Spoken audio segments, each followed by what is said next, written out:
Pemerintah Australia ne sube merepatriasi wargane uli Bali dugas Rabu 18 Agustus.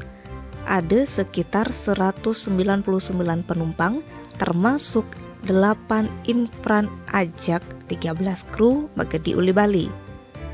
Kondisi ini ulian Bali anu tinggi kasus COVID.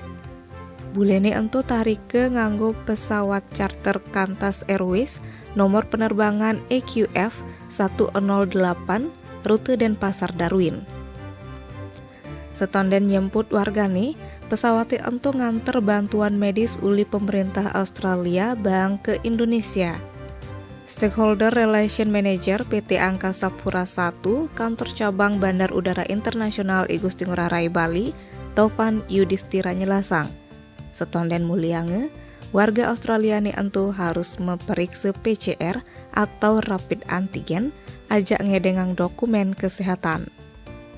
Singje uli Bali dogen, penumpang WNA Australia masih asalnya uli Jakarta, Medan, Surabaya ajak wilayah Ani Elenan. Tim Bali Express ngelaporang.